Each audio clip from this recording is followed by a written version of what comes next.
कोलकाता से 17 किलोमीटर दूर हुगली कोल नगर में 8 साल के श्रेयांश के रूम में जब उसकी कजन बहन पहुंची तो मंजर देखकर वह सहम गई। श्रेयांश खून से लथपथ पड़ा हुआ था। उसकी हाथ की नसें कटी हुई थीं, सर को कुचला गया था और बॉडी में हर जगह चोट के निशान थे। श्रेयांश का किसी ने बेरहमी से मर्डर कर दिया था। चारों तरफ बस खून ही खून फैला था। जमीन पर एक किचन नाइफ भी पड़ी थी। उस रूम में टीवी तेज आवाज में चल रहा था, मानो कातिल नहीं चाहता था कि आवाज रूम के बाहर जाए।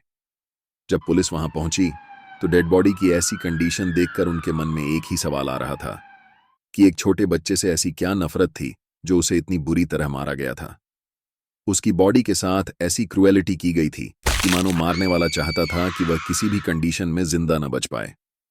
डेड बॉडी को पोस्टमार्टम के लिए भेज दिया गया। वहीं श्रेयांश के मां बाप का रो रो कर बुरा हाल था। पुलिस ने अपनी इन्वेस्टिगेशन स्टार्ट कर दी। कॉल रिकॉर्ड और एरिया के सभी सीसीटीवी फुटेज की जांच शुरू हुई, जिसमें पुलिस के हाथों कुछ ऐसा लगा जिससे सबके होश उड़ गए। श्रेयांश के फादर पंकज शर्मा कोलकाता की प्राइवेट फर्म में काम करते हैं और मां शांता शर्मा एक रेस्टोरेंट में।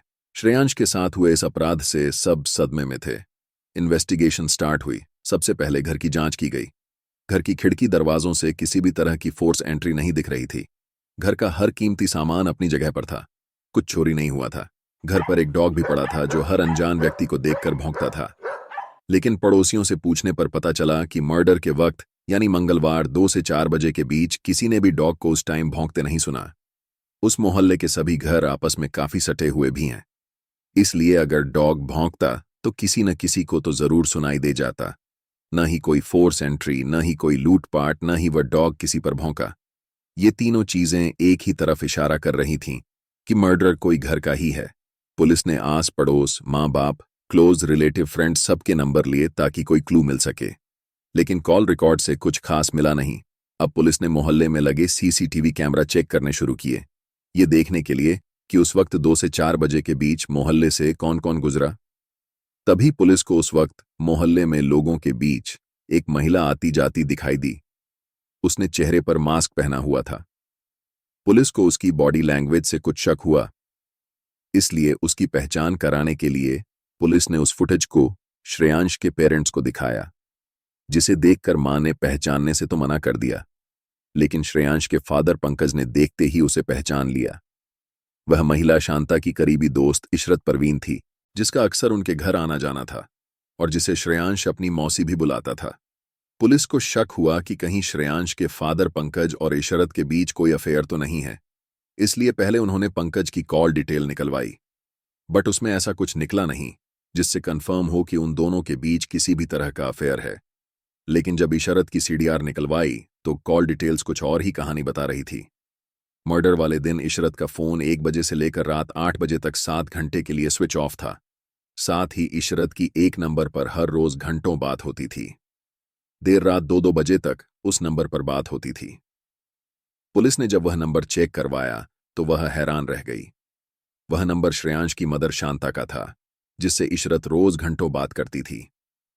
फिर पुलिस ने दोनों के व्हाट्सएप के मैसेजेस रिट्रीव करवाए और वह मैसेजेस ऐसे थे जिसे देखकर पुलिस को खुद भी एक बार विश्वास नहीं हुआ, मानो कोई गर्लफ्रेंड बॉयफ्रेंड चैट कर रहे हों।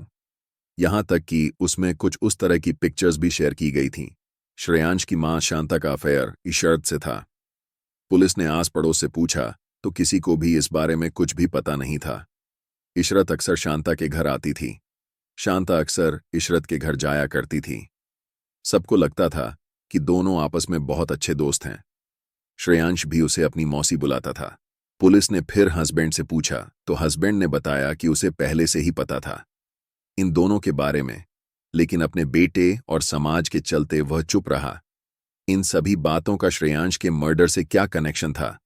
सिर्फ इशरत का फोन मर्डर के टाइम पर स्विच ऑफ था और वह सीसीटीवी कैमरे में उस टाइम पर उसी एरिया में उसी गली में दिखाई दी थी। इसलिए पुलिस ने बिना देरी किए हुए इशरत और फिर शांता को उठा लिया। इंटेरोगेशन में शांता टूट गई। उसने कबूल किया कि उसने ही अपने बेटे का मर्डर किया है और इसमें उसका इशरत ने साथ दिया है। यह सुनकर पुलिस के पैरों तले जमीन खिसक गई। एक मां ही अपने बेटे की कातिल थी। अब सवाल आता है कि उसने इतना बड़ा अपराध क्यों किया? श्रेयांश जब स्कूल से घर लौटा तो उसने अपनी मां को इशरत के साथ बेड पर एक कॉम्प्रोमाइज सिचुएशन में देख लिया था।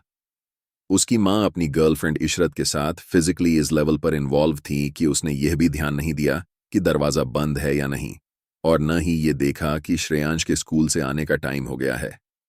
इमेजिन करो, एक 8 साल के बच्चे का यह सब देखना, जो स्टेट ऑफ माइंड होगा। एक तरफ वह समझ गया कि यह सब गलत है, पर वह बोले तो बोले क्या और किससे बोले। अपनी मां को ऐसे देखकर जो एंगर, दुख, उलझन वह झेल रहा था, वह समझना आसान नहीं है। तब से वह अपनी मां से झगड़ा करता था और नाराज और परेशान रहने लगा था। वहीं शांता को यह डर था कि कहीं उसका बेटा किसी को बता ना दे, वरना बहुत बदनामी हो जाएगी। इसलिए सारे रिश्तों को दरकिनार करते हुए शांता ने इशरत के साथ मिलकर सारी हदें पार कर दीं। एक मां ने अपने ही हाथों से अपने बेटे का सर पहले दीवार पर मारा, फिर टेबल पर जोर से मारा, उसके बाद भारी मूर्ति से उसके सर पर वार किया। जब इतने से भी दिल नहीं भरा तो वह किचन जाकर चाकू ले आई और उसकी नस काट दी और इंतजार करती रही जब तक उसने दम नहीं तोड़ दिया। मुझे नहीं लगता कि शायद ही अब कोई रिश्ता बचा होगा जो हैवानियत की लिमिट तक न पहुंचा हो।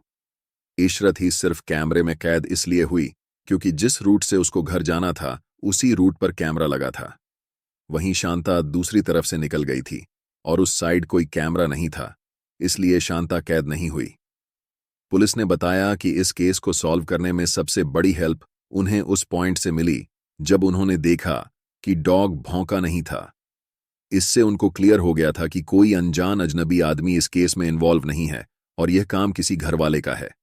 तो यह था आज का केस, जिसमें एक मां अपने नाजायज संबंध को छुपाने के लिए अपने ही बेटे का कत्ल कर देती है।